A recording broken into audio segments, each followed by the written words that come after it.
আৰু আৰ্টছা মাৰ্ঘেৰিটা শাখাৰ সহযোগত তথা আৰ্টছা সকলো কৰ্মকৰ্তাৰ সহযোগত আমি আজি মাৰ্ঘেৰিটা মহাবিদ্যালয়ৰ এই প্ৰাংগণত যোৱা বৰ্ষৰ দৰে এই বৰ্ষও যিসকল ছাত্ৰ ছাত্ৰী উচ্চ আৰু উচ্চতৰ মাধ্যমিক পৰীক্ষাত শিক্ষাৰ্থীৰে উত্তীৰ্ণ হৈ প্ৰথম স্থান দখল কৰা ছাত্ৰ ছাত্ৰীসকলক লৈ আমি কেৰিয়াৰ কাউন্সেলিং আৰু অভিনন্দন অনুষ্ঠান আমি আজি অনুষ্ঠিত কৰিছোঁ। আৰু এই সভাখনত হস্তৱ বৃদ্ধি কৰাৰ কাৰণে আমি সুদূৰ গুৱাহাটীৰ পৰা ঋষিকেশ গোস্বামী ছাৰক আমি আমন্ত্ৰণ জনাইছিলোঁ।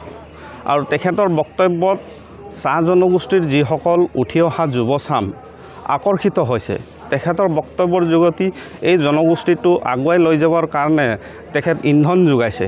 গতিকে তেখেতক আমি ধন্যবাদ জনাইছোঁ আজি এইখন সভাত তেখেত উপস্থিত হোৱাৰ কাৰণে। আৰু লগতে আৰ্টছা কেন্দ্ৰীয় সমিতিৰ সাধাৰণ সম্পাদক জগদীশ বৰাক ডাঙৰীয়া আজি এইখন সভাত উপস্থিত আছে।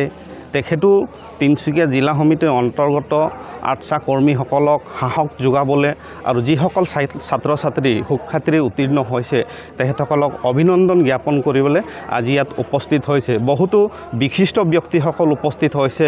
অসম চৰকাৰৰ মন্ত্ৰী সঞ্জয় কিষাণ ডাঙৰীয়া উপস্থিত আছে। তেখেতো বহুমূলীয়া কথাখিনি আগবঢ়াইছে ছাত্ৰ ছাত্ৰীসকলক। গতিকে এই সভাখনৰ যোগেদি আমি উঠি অহা যুৱচামক বিশেষকৈ চাহ জনগোষ্ঠীৰ যিসকল ছাত্ৰ ছাত্ৰী আছে তেখেতসকলক উৎসাহ যোগাবলৈ আৰু তেখেতসকলৰ যি সুবিধা অসুবিধাৰ কথাখিনি ইয়াত মন্থন কৰিবলৈ আজি এইখন সভা আমি অনুষ্ঠিত কৰিছোঁ। আমি আশা ৰাখিছোঁ অনাগত দিনত চাহ জনগোষ্ঠী সমাজৰ পৰা অধিক শক্তিশালী ৰূপত চাহ জনগোষ্ঠীৰ ছাত্ৰ ছাত্ৰী আগবাঢ়ি যাব পৰাকৈ শৈক্ষিক দিশখনত তেখেতসকলে আগুৱাই যাব বুলি আমি আশা ৰাখিছোঁ। আৰু সদায় আমি শৈক্ষিক দিশৰ ওপৰত আমি কাম কৰি আহিছোঁ।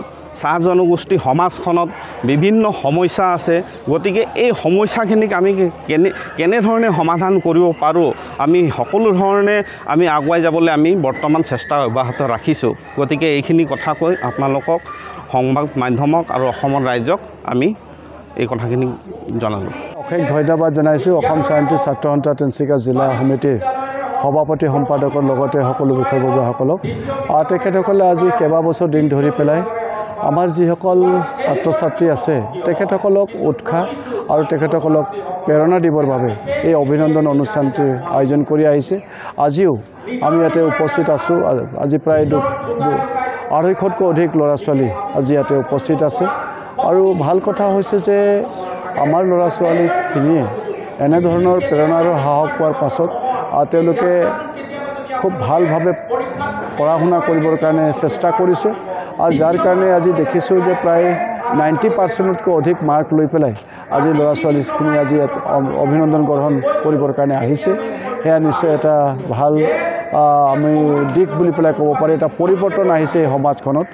আৰু নিশ্চিতভাৱে আমাৰ শিক্ষা ক্ষেত্ৰখনত আৰু বহু কিবা কিবি কৰিবলগীয়া আছে। বৰ্তমান আমি চাহ বাগিচাসমূহত কেৱল প্ৰাথমিক বিদ্যালয়ৰে আছিলে দেশ স্বাধীনতা লাভ হোৱাৰ পাছৰ পৰা।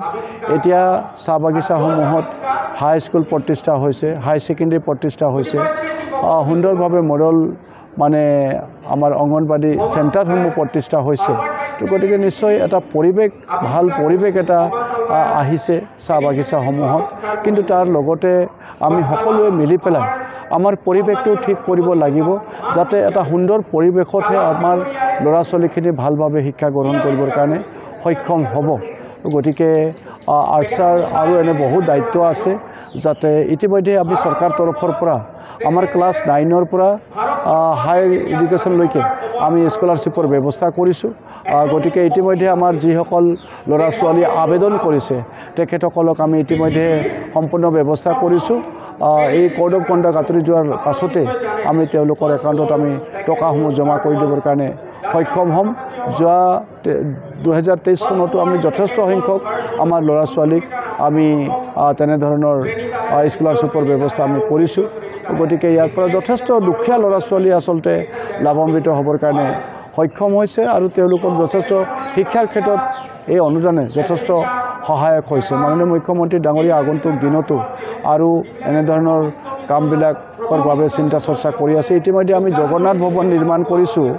জগন্নাথ ভৱন হৈছে প্ৰকৃততে এটা বিবাহ ভৱন যদিও তাতো আমি কাৰিকৰী শিক্ষা গ্ৰহণ কৰিব পৰা ব্যৱস্থা আমি ৰাখিছোঁ, যাতে বাগানৰ ল'ৰা ছোৱালীখিনিয়ে বিভিন্ন কাৰিকৰী শিক্ষা তেওঁলোকে গ্ৰহণ কৰিবৰ কাৰণে বাগিচাতে থাকি পেলাই তেওঁলোকে সক্ষম হ'ব।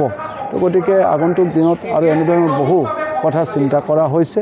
আমি অন্যান্য জাতি জনগোষ্ঠীৰ লগতে বৃহৎ আদিবাসী চাহ জনগোষ্ঠীৰ সমাজখনো যাতে শিক্ষাৰ ক্ষেত্ৰখনত সমানভাৱে আগবাঢ়ি যায় আৰু আমাৰ অসমখনক উন্নয়নৰ দিশত আগুৱাই লৈ যোৱাৰ ক্ষেত্ৰত তেখেতসকলৰো অৱদান আগবঢ়াব পাৰে, তেনেধৰণৰ পৰিৱেশ এটা হওক, তাকে মই কামনা কৰিছোঁ।